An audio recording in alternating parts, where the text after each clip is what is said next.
Welcome to Build Series, Gideon. Thank you. Thanks for having me. I'm so thrilled that you're here. I'm in love with this play that you're doing, Significant Other. And I feel like it's been a long time coming to get you in this seat because the show, I first saw it 2 years ago off Broadway, and you went away from it for a while, and now it's just come back. Yeah. It's truly a dream come true. You are the leading man in this ensemble show that is somehow simultaneously a comedy and like the biggest tearjerker of the season. And you play this incredibly well-rounded, lovable, neurotic guy. Can you talk about the character of Jordan? Absolutely. So Jordan is a late 20-something-year-old New Yorker who basically all of his friends start to couple off, and it's how he kind of deals with that and how his relationships start to shift and he kind of feels left behind. You play this role opposite an incredible ensemble of best friends, Rebecca Naomi Jones and Sass Goldberg, and of course Lindsay Mendez, who plays your bestie. Can you talk about your dynamic with the three ladies? As Jordan or as me, as Gideon Glick? Well, I'm actually curious about both, so why don't you give us both Well, answers? you know what? They actually, they do crisscross a lot. They are just probably the most wonderful women you could ask for. We have so much fun together. We do like Rent sing-alongs at half hour. we are very, very close, and we call each other out on our bullshit, and we really believe in each other and we care about each other. And what was so great about having that experience off Broadway is we've had a year and a half to kind of get closer and kind of have these relationships start to deepen and marinate. And I think the play, because it's a play about friendship, it's more effective now. So a couple of things have changed, one in your personal life and one in the country since the play was originally done. One, you were single when you first read this story. Yes. And now you're not. Yes. And secondly, gay marriage was not nationally legal when the show was first performed off-Broadway. Yeah, actually during off-Broadway, DOMA was repealed. Right. Yeah. I think it was 8 performances in, it happened. But between the time that you first read the project and the way that you're performing the character now, have those two things or any other factors affected the script, the direction, your relationship with the characters? Yeah, well, you know, one that's really has changed it is that off-Broadway, I hadn't been to a wedding as an adult. Oh, really? For a show that's about attending weddings. Yeah, there are four weddings in the show, I want to say? There are 3 weddings in the show. But yeah, I've been to a lot of weddings since then. And they're a very intense enterprise because there's a lot of pressure on them and emotions are running high. And so I feel like I learned a lot over the year and a half because I've been to about like 8 weddings since then. And my sister got married and my boyfriend's sister got married. So those are very close relationships. But yeah, when I first read the play, I was single. I felt I connected to it very deeply. I felt very exposed. I thought it was so unique. And then I realized I'm so not unique when I read it.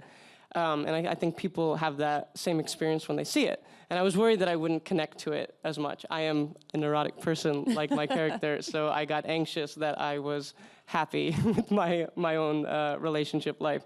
But I still connect to the character, and I don't think your loneliness is universal. You can still tap into that very easily. It absolutely is. And I've heard Joshua Harmon, who wrote the play, talk about how he wanted to take the kind of gay sidekick from movies and television and theater who will like make a funny one-liner here and show up to be sort of the supporting character there and give him his own story. And I absolutely love that. I also wanted to talk about Barbara Barry, who is the only non-young sort of 20-something in the show. She's a legend, an Oscar nominee, an Emmy nominee, a Tony nominee.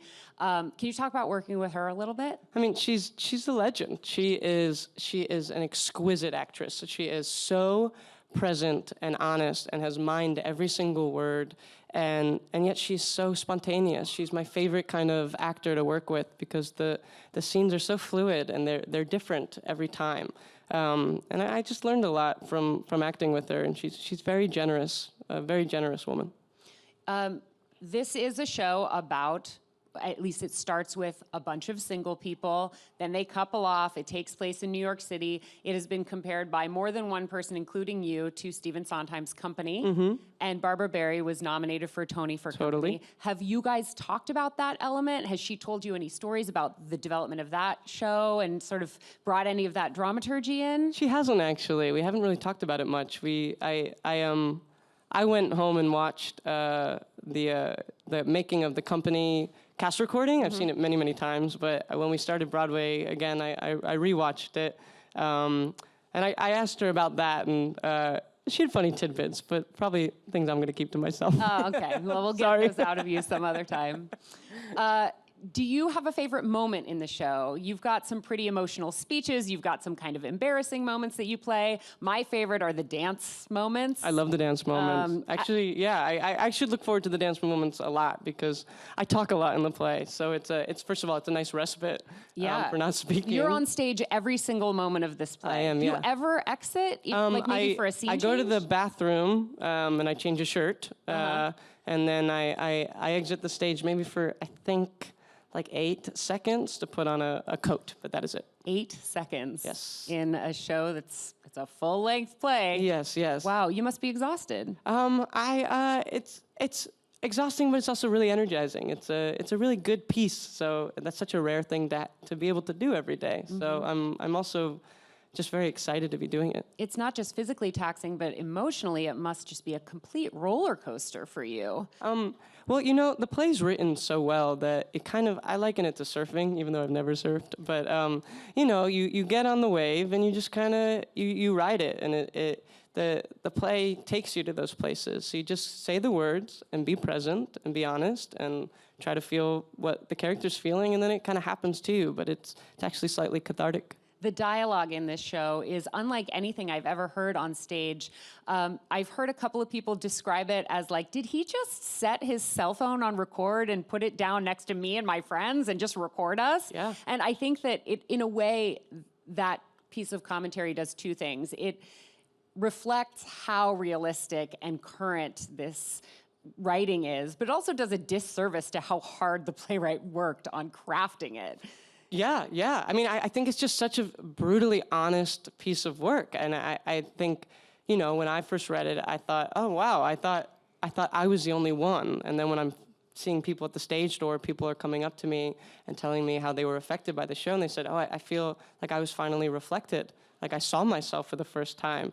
And Joshua Harmon is just so sharp. He's so sharp. He's so funny, but he's also deeply insightful. You said in an interview that it's like Spartacus, that people show up and they say, I am Jordan Berman, Yeah. I am Jordan Berman. I want them to make a shirt that says, I am Jordan Berman. Oh, I hope they do. I'd wear it. Too. And that's the thing, is it's not just gay men, I can imagine, who are feeling like they are finally reflected. Totally. As a straight woman, I can say that I feel like I am Joshua Berman, and I know people, who are significantly younger, significantly older, all colors, all sexual orientations. Yeah, I mean, that was my worry when we did it off-Broadway before we started. I thought, oh, is this only going to appeal to gay men? And then I saw that it really just doesn't. It's universal. The themes are universal. It's about friendship. It's about yearning. It's about loneliness. And so people can really relate. And it's also a very, Jordan's behavior it's kind of the stuff that we keep to ourselves. But we're showing everyone that this is what we do. Yeah, and it makes it so relatable. Totally. So beautiful. Speaking of, I want to go back 10 years and talk about your Broadway debut in Spring Awakening, which was the show that really launched my extreme sort of professional love of Broadway. Oh, wow. I saw it 18 times or something. Oh, wow. And I have really enjoyed watching you grow from a teenager into an adult, both on stage and off.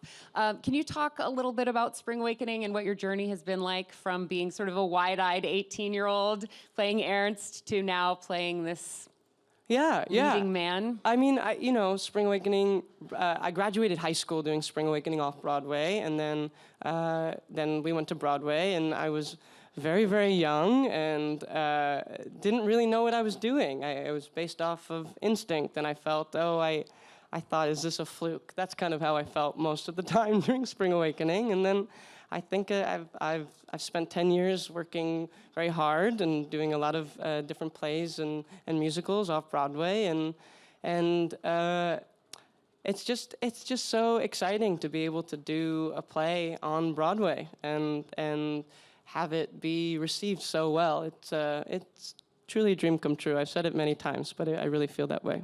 It's a dream for an audience member as well. Okay. I also want to tell you that you've stolen like 3 or 4 hours of the last few days of my life with this video game that you were a part of, Peter It's a good video game, isn't it? Oh my gosh.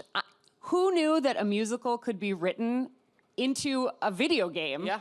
Yeah. Talk about Peter Panic a little bit and how you got involved and what your role is in it. Absolutely. So Peter Panic is, I was asked to do it by two gentlemen at NYU. It was their NYU thesis, and they got a bunch of Broadway actors to basically, it's kind of like WarioWare, where you have these kind of little mini games, and your reward for finishing them, they're musical numbers. And so it's a musical video game, which I think is probably the first of its kind. I don't know. Yeah, I think it is. And it really tells a story, and the songs are so funny. My problem was that I could not beat the level I needed to get to you. My goal was to play until I got to Gideon Glick, and I couldn't do it. Yeah, my boyfriend had to beat those levels for us. It took forever. But you can get the original game album. Oh, you can? And listen to all the music. Oh, well, great. So Well, I great. finally found my way Well, through good. that. And you and Emily Skeggs have a terrific duet, which I love. Yeah. Man, I just can't get over how emotional I was when I saw Significant Other. I actually saw it 2 nights in a row off Broadway. I remember. Do you remember Yeah, that 'cause I I remember saw it you 2 nights in a row? You tweeted about it, which I thought was which was cool, because Oh, we didn't know what it was sweet. then. You know, we didn't know if people were going to respond to it. So that was what I remember it very distinctly, because I thought, if someone can come back twice, that means maybe it's working. Yeah, it definitely is. And I know I'm not the only one. You've heard from people who are seeing it 4, 5, 6 times. Yeah. It's like a musical in that way. We like to call it kind of like the gateway drug for people who like musicals for plays, because it kind of works like a musical. There's like an 11 o'clock number. Which is like during the bachelorette party. I like to think of that as the 11 o'clock number, the fight, and then we have dances. We have a lot of music, and we also have a lot of musical theater actors, funnily enough. Yeah. So I think there's a good segue. Yeah. Yeah. I know you're also a writer. You've done some. God, it's been a long time. Well, that's what I wanted to ask you about. I wanted to ask you if you're still writing, and if you're planning on writing anything long form. Right. Maybe based on your experience over the last 10 years. I should be writing down everything that's been happening, but I haven't been, but I should be. I used to write poetry a lot, which I'm embarrassed to admit, and I wrote like a short film, and I started working on a play, but the problem is you read your stuff, and then you realize you're so bad, so then you just have to stop. You know how you get better, right? You I keep doing it. more, I know. I should. I also know you have a real life best friend who's one of my favorite actresses, Sarah Steele. Yeah. You guys have been friends and even doing theater together since you were like 10 years old? Yeah, we were 11 years old when we met. We did we did like theater camp together in Philadelphia, and we were part of an inner city youth hip hop group. Wait, what? Yeah, we were called the Rainbow Company, and we performed songs that were written by high schools in Philadelphia, and then we had like kind of like a R&B / hip hop composer who would then create a musical out of them, and then we would perform them. Go on tours to high schools, and we would have a sit-down productions, and we got paid, and that was kind of how we both started. Please tell me that somebody has a recording of this, and or you remember and can give us like a piece of one of those songs right now. I think one was like, "Why did you steal my PlayStation? I didn't do it. I swear I didn't do it." I mean, it was stuff like that, or like, yeah. Yeah. Oh my gosh, we need to find all of that and get it uploaded to YouTube immediately. Did Sarah remind you of any of the girls in the show? I was thinking about like knowing you have this best friend, and I don't know her personally, but I've seen her on The Good Wife and in The Humans and stuff. And I was like, I wonder if Jordan's best friends are at all like Gideon's best Yeah, I mean, I would say she's probably a combo between Laura and Vanessa, but in terms of like emotionally how connected I am to her. She's my Laura, and sometimes sometimes when you're maybe not feeling as emotional as you want to, I start to think about her, and that's kind of how I hook in sometimes, especially towards the end when I'm. So at the very, very end, it's kind of my apology to Laura after I've been kind of a terrible friend to her at her wedding, and he says, "Oh, I probably would have killed myself if it weren't for you," and I sometimes think about her when I say that, and it gets me in the right place. You guys did Speech and Debate off Broadway, right? Yeah. Which is now a film. Yeah, which she's in. Have you gotten to see it yet? I have not seen it yet. But I look forward to it. Yeah, it's fantastic. Yeah. Did you do any specific New York-based research or other sort of exploration of the world specifically to find Jordan? There's a moment where he talks about a specific corner in New York City. Yes. Where he has an important moment. Yes. Did you go stand on that corner or go to any other places referenced in the show? I never seeked it out, but I have gone to 23rd and 7th, and I looked at it, and I also have gone to MoMA and sit in front of the Rousseau painting. But the good thing about this show is you can just kind of sit on the subway and listen to people talk, and all of a sudden you're doing research. Mm-hmm. Oh, that's so cool. What is the moment in the show that differs the most from night to night? That's a good question. I would say, I mean, for me personally, the monologues feel pretty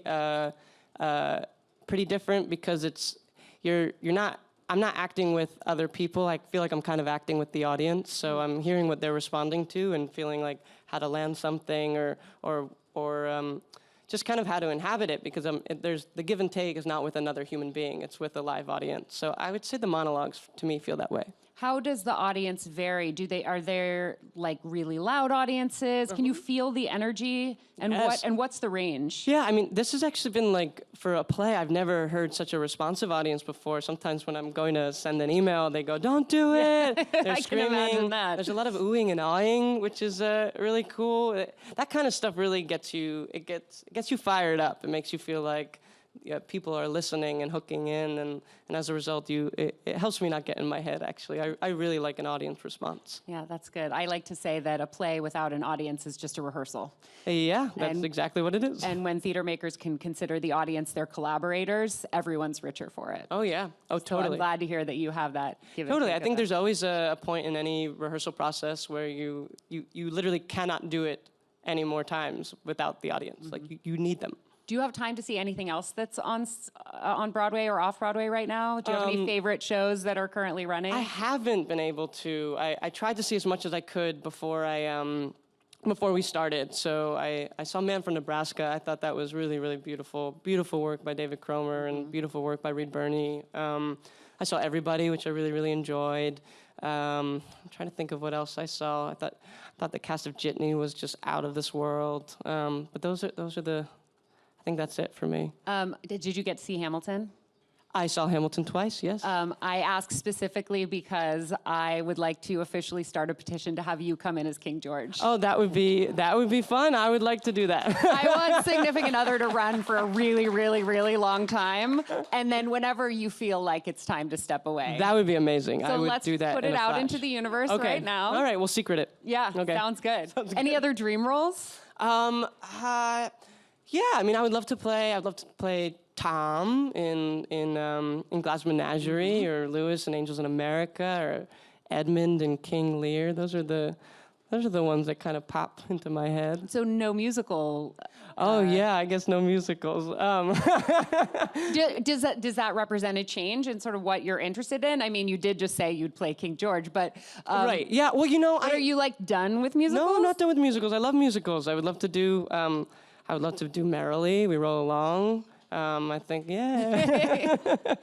No, I would love to do musicals. I've just, I grew up doing musicals, and I came to New York thinking I would just be doing musicals. Mm-hmm. I just happened to have just started doing a lot of plays instead. Yeah, and you've done some TV and a couple of film things. Yeah. You're going to be in the Ocean's 8. I am, yes. I have a couple scenes in that. Is it a prequel?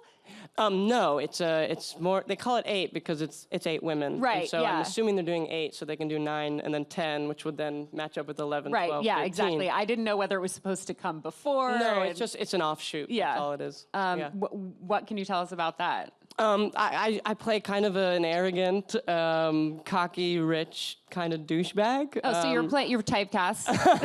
Just kidding. He kind of messes up, and it kind of it's part of the heist a bit. I hope I'm not revealing too much.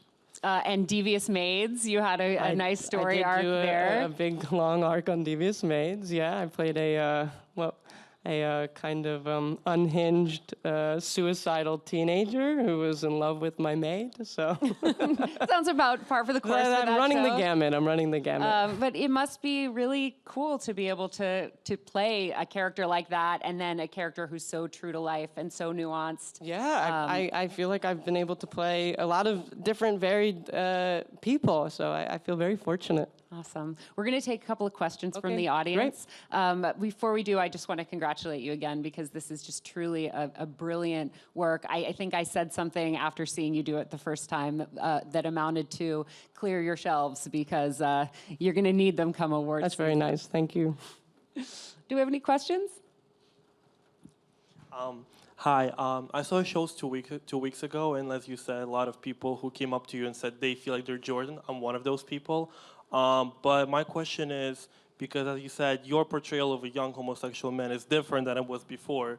So do you feel as if you're responsible for changing the narrative a bit? And how do you feel those roles will be portrayed in the future after this on Broadway? You're saying how will young gay men be portrayed on Broadway? I mean, I don't know. I don't know the answer to that. I just know that what I like about Jordan is that he's not a stereotype, and he's an authentic, real person. And I guess the only onus that I feel, because I've been very fortunate to be able to play a lot of gay characters, is to make them real and honest and authentic, and not a trope. And as long as I think the writing is good, and you cast actors who believe in that, I think gay representation is going to be A-okay. Excellent. Yeah. Hi, thanks for being Hi. here. Thanks. So I was wondering, was there a particular moment you remember that you decided to be an actor, or was it just something that you always wanted to do? I do have a moment, but it actually started. I was taking piano lessons as a really, really young kid, and I was playing "Memory from Cats," and I started singing it, and then my mom kind of came in, and she was like, "What?" She was like, "Wow, you can sing." And I remember that moment, feeling, "Oh, maybe I can do this." And from that, actually, it was when I started doing musical theater. And "Memory from Cats" was actually my first audition song. Oh my God! No, I can tell you, it took me a long time to start singing male songs. I have a high voice, but my voice used to be much, much higher. And so I would sing, I sang "Memory from Cats," I sang "I Dreamed a Dream," I sang "On My Own," and I sang "Don't Cry for Me, Argentina." So I was really into these tragic female figures for my audition songs. And then actually somebody from the Rainbow Company, our composer, was like, "All right, man," he's like, it is time to start singing like maybe some like male I Want songs or something of the sort. Do you ever revisit those at karaoke? Yes. I love how fast you answered that. And again, I would like you to put them all up on YouTube. We have time for one more. Okay, cool. Hey, so I was just wondering, is there like somebody that maybe you want to work with in the future for like maybe like a revival or maybe like a new play or something? Oh, yeah. I actually there's some filmmakers I really would like to work with. I would like to work with Todd Haynes a lot. And actually Todd Solondz, so they're the kind of filmmakers that pop into my head. But and then in terms of playwrights, Brendan Jacob Jenkins, who wrote Everybody, he wrote An Octoroon. I think he's doing some really exquisite, interesting work. Some of the more exciting stuff out there right now. So I would love to work with him. Well, I think you're going to have a line out the door of people who want to work with you. I think it already existed, but very nice. after you stepping into the spotlight, I mean, I really feel like I have watched you grow up. You were 17 or 18 when I first saw you perform in Spring Awakening. Yeah. Now you're like a grown-up, which reminds me of there's a line in the show where you're like, yeah, we're grown-ups now. I keep forgetting that. Yeah, yeah, exactly. And I think that this show could not be more suited to your exceptional range. Oh, thank you. And I just feel like it is a gift to all of us to have this show, and particularly you in its leading Thank role you so on much. Broadway Thank right you now. very, very much. Thank you so much for being here, It was my Gideon. pleasure. Thanks, guys.